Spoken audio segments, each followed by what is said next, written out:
আসসালামু আলাইকুম শ্রোতাবৃন্দ। কেমন আছেন আপনারা? আশা করি ভালো আছেন। আজকে আমরা প্যারাডক্সিক্যাল সার্জিতের ৩য় পর্ব শুরু করব। পর্বের অধ্যায়টির নাম হলো স্রষ্টা কেন মন্দ কাজের দায় নেন না? ক্লাসে নতুন একজন স্যার এসেছেন। নাম মফিজুর রহমান। হ্যাংলা পাতলা গরম। বাতাস আসলেই যেন ঢলে পড়বে মতন অবস্থা শরীরের। ভদ্রলোকের চেহারার চোখ দুটি অস্বাভাবিক রকম বড়। দেখলেই মনে হয় যেন বড় বড় সাইজের দুটি জলপাই কেউ খোদাই করে বসিয়ে দিয়েছে। ভদ্রলোক খুবই ভালো মানুষ। ওনার সমস্যা একটাই, ক্লাসে উনি যতটা না বায়োলজি পড়ান তার চেয়ে বেশি দর্শন চর্চা করেন। ধর্ম কোথা থেকে আসলো, ঠিক কবে থেকে মানুষ ধার্মিক হওয়া শুরু করলো, ধর্ম আদতে কি আর কি নয় তার গল্প করেন। আজকে ওনার চতুর্থ ক্লাস, পড়াবেন analytic techniques and bio informatics. চতুর্থ সেমিস্টারে এটা পড়ানো হয়। স্যার এসে প্রথমে বললেন, গুড মর্নিং গাইস। সবাই সমন্বয়ে বলল, গুড মর্নিং স্যার। এরপর স্যার জিজ্ঞাসা করলেন, সবাই কেমন আছো? স্যারের আরও একটি ভালো দিক হলো উনি ক্লাসে এলেই এভাবে সবার কুশলাদি জিজ্ঞেস করেন। সাধারণত হায়ার লেভেলে যেটা সব শিক্ষক করেন না। তারা রোবটের মতো ক্লাসে আসেন, যন্ত্রের মতো করে লেকচারটা করিয়ে বেরিয়ে যান। সেদিক থেকে মফিজুর রহমান নামের এই ভদ্রলোক অনেকটাই অন্যরকম। আবারও সবাই উচ্চস্বরে উত্তর দিল, কিন্তু গোলমাল বাঁধল এক জায়গায়। শিক্ষার্থীদের মধ্যে কয়েকজন উত্তর দিয়েছে এভাবে, আলহামদুলিল্লাহ ভালো। স্যার কপালের ভাঁজ একটু দীর্ঘ করে বললেন, আলহামদুলিল্লাহ ভালো বলেছ কে কে? অদ্ভুত প্রশ্ন। সবাই থতমত খেল। একটু আগেই বলেছি স্যার, একটু অন্যরকম। প্রাইমারি লেভেলের টিচারদের মতো ক্লাসে এসে বিকট চিৎকার করে গুড মর্নিং বলেন, সবাই কেমন আছো জানতে চান। এখন আলহামদুলিল্লাহ বলার জন্য কি প্রাইমারি লেভেলের শিক্ষকদের মতো বেদ দিয়ে পিটাবেন নাকি? সাজিদের তখন তার প্রাইমারি স্কুলের শিক্ষক বাবুল চন্দ্র দাসের কথা মনে পড়ে গেল। এই লোকটা ক্লাসে কেউ দুটো বা বেশি হাঁচি দিলেই বেত দিয়ে আচ্ছা মতো পেটাতেন। ওনার কথা হলো, হাঁচির সর্বোচ্চ পরিমাণ হবে দুটি। দুটির বেশি হাঁচি দেওয়া মানে হচ্ছে ইচ্ছে করে বেয়াদবি করা। যাই হোক, বাবুল চন্দ্রের পাঠ তো কবেই চুকেছে। এবার মফিজ চন্দ্রের হাতেই না গণপিটুনি খাওয়া লাগে। ক্লাসে সর্বমোট 7 জন দাঁড়ালো। এরা সবাই আলহামদুলিল্লাহ ভালো বলেছে। এরা হচ্ছে রাকিব, আদনান, জুনায়েদ, সাকিব, মরিয়ম, রিতা এবং সাজিদ। স্যার সবার চেহারা একটু ভালো মতো পরখ করে নিলেন। এরপর পিক করে হেসে দিয়ে বললেন, বসো। সবাই বসলো। আজকের মনে হয় একাডেমিক পড়াশোনা হবে না, দর্শনের তাত্ত্বিক আলাপ হবে। ঠিক তাই হলো। মফিজুর রহমান স্যার আদনানকে দাঁড় করালো, বলল, তুমিও বলেছিলে সেটা না? আদনান উত্তর দিল, জি স্যার।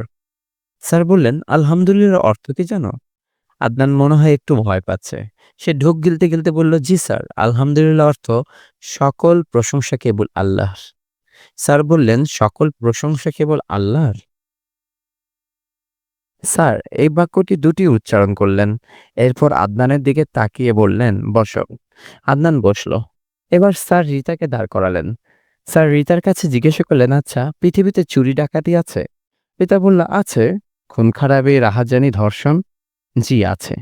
কথা দিয়ে কথা না রাখা, মানুষকে ঠকানো, লোভ লালসা করা, এসব? জি আছে। এগুলি কি প্রশংসাযোগ্য? না।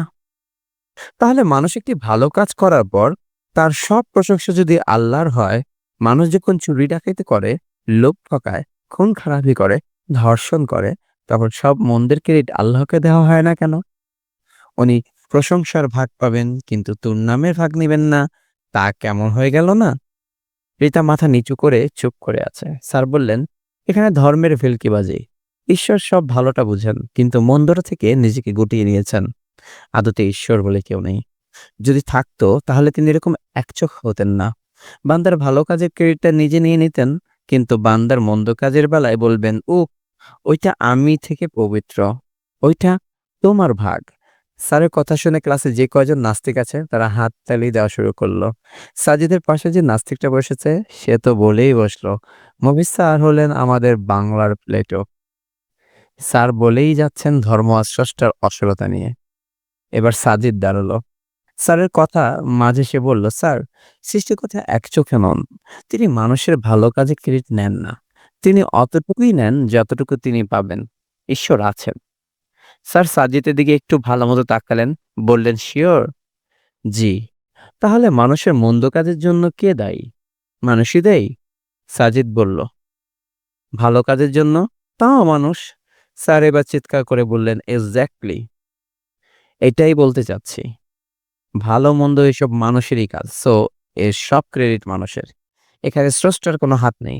সো তিনি এখান থেকে না প্রশংসা পেতে পারেন, না তিরস্কার। সোজা কথায় স্রষ্টা বলতে কেউই নেই। ক্লাসে পিনপতন নীরবতা। সাজিদ বলল, মানুষের ভালো কাজের জন্য স্রষ্টা অবশ্যই প্রশংসা পাবেন। কারণ মানুষকে স্রষ্টা ভালো কাজ করার জন্য দুটি হাত দিয়েছেন। ভালো জিনিস দেখার জন্য দুটি চোখ দিয়েছেন। চিন্তা করার জন্য মস্তিষ্ক দিয়েছেন।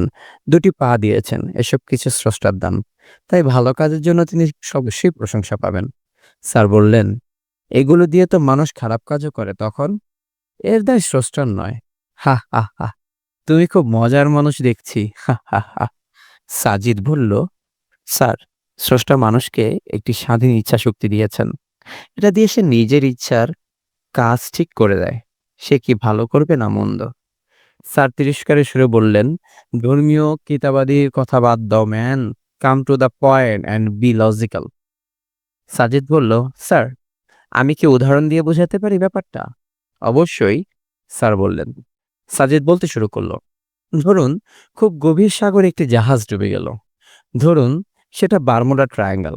এখন কোন ডুবুরি সেখানে ডুব দিয়েছে, জাহাজের মানুষগুলিকে উদ্ধার করতে পারছে না? বারমুডা ট্রায়াঙ্গলে তো নয়। এই মুহূর্তে ধরুন সেখানে আপনার আবির্ভাব ঘটল। আপনি সবাইকে বললেন, আমি এমন একটি যন্ত্র বানিয়ে দিতে পারি যেটা গায়ে লাগিয়ে যে কোনো মানুষ খুব সহজে ডুবে যাওয়া জাহাজের মানুষগুলিকে উদ্ধার করতে পারবে। ডুবুরির কোনো রকম ক্ষতি হবে না। স্যার বললেন, হুম, তো?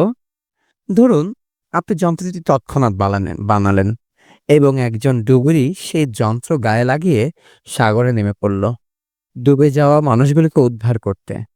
ক্লাসে তখন একদম পিনপতন নীরবতা। সবাই মুগ্ধ শ্রোতা। কারো চোখে পলকও যেন পড়ছে না। সাজিদ বলে যেতে লাগলো, ধরুন ডুবুরিটা ডুব দিয়ে ডুবে যাওয়ার জাহাজে চলে গেল। সেখানে গিয়ে সে দেখলো মানুষগুলো হাঁসফাঁস করছে। সে একে একে সবাইকে উদ্ধার করে অক্সিজেনের সিলিন্ডার দিয়ে দিল এবং তিনি তাদের একজন একজন করে উদ্ধার করতে লাগলো। স্যার বললেন, হুম, ধরুন সব যাত্রীকে উদ্ধার করা শেষ, বাকি আছে মাত্র একজন। ডুবুরিটা যখন শেষ লোকটাকে উদ্ধার করতে গেল, তখন ডুবিটা দেখলো এই লোকটাকে সে আগে থেকেই চিনে। এতটুকুই বলে সাজিদ স্যারের কাছে প্রশ্ন করলো, স্যার, এরকম কি হতে পারে না? স্যার বললেন, অবশ্যই হতে পারে। লোকটা ডুবুরির আত্মীয় বা পরিচিত হয়ে যেতেই পারে, অস্বাভাবিক কিছু নয়। সাজিদ বলল, জি। ডুবুরিটা লোকটাকে চিনতে পারলো। সে দেখলো এটা হচ্ছে তার চরম শত্রু। এই লোকের সাথে তার দীর্ঘদিনের বিরোধ চলছে। এরকম হতে পারে না স্যার? হ্যাঁ, হতে পারে। সাজিদ বলল, ধরুন দুপুরের মধ্যে ব্যক্তিগত হিংসাবোধ জেগে উঠল। সে শত্রুতাবশত ঠিক করলো যে এই লোকটাকে সে বাঁচাবে না, কারণ লোকটা তার দীর্ঘদিনের শত্রু। সে একটা চরম সুযোগ পেল এবং প্রতিশোধ পরায়ণ হয়ে উঠল।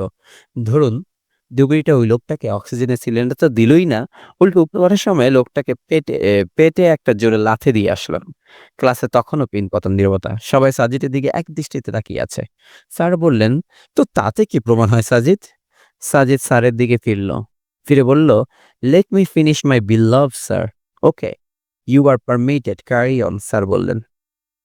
সাজিদ এবার স্যারকে প্রশ্ন করল, স্যার বলুন তো, এই যে এতগুলোর মানুষ লোকে ডুবিটা উদ্ধার করে আনলো, তার জন্য আপনি কি কোনো ক্রেডিট পাবেন? স্যার বলেন, অবশ্যই আমি ক্রেডিট পাবো। কারণ আমি যদি ওই বিশেষ যন্ত্রটি না বানিয়ে দিতাম, তাহলে তো এই লোকটা কেউই বাঁচত না। সাজিদ বললে, একদম ঠিক স্যার, আপনি অবশ্যই এর জন্য ক্রেডিট পাবেন। কিন্তু আমার পরবর্তী প্রশ্ন হচ্ছে, ডুবিটা সবাইকে উদ্ধার করলো, একজন লোককে সে শত্রুতাবশত উদ্ধার না করে মৃত্যুকূপে ফেলে এসেছে। আসার সময় তার পায়ে একটি জোরে লাথিও পেটে একটি জোরে লাথিও মেরে দিয়ে এসেছে, ঠিক? হুম, ঠিক। এখন স্যার, ডুবিরের এহেন অন্যায়ের জন্য কি আপনি দায়ী হবেন? ডুবির এই অন্যায় ভাগটা কি আপনি সমানভাবে আপনিও ভাগ করে নেবেন? স্যার বললেন, অবশ্যই না। ওর দোষের ভাগ আমি কেন নেব? আমি তো তাকে এরকম অন্যায় কাজ করতে বলিনি। সেটা সে নিজে করেছে। সুতরাং এর পুরো দায় তার। সাজিদ এবার হাসল। সে হেসে বলল, স্যার, ঠিক এইভাবে আল্লাহ তাআলা মানুষকে সৃষ্টি করেছেন ভালো কাজ করার জন্য। আপনি যেরকম ডুবুরিকে একটি বিশেষ যন্ত্র বানিয়ে দিয়েছিলেন, সেরকম সৃষ্টিকর্তাও মানুষকে অনুগ্রহ করে হাত, পা, চোখ, নাক, মুখ, মস্তিষ্ক এসব দিয়ে দিয়েছেন। সাথে দিয়েছেন একটি স্বাধীন ইচ্ছাশক্তি।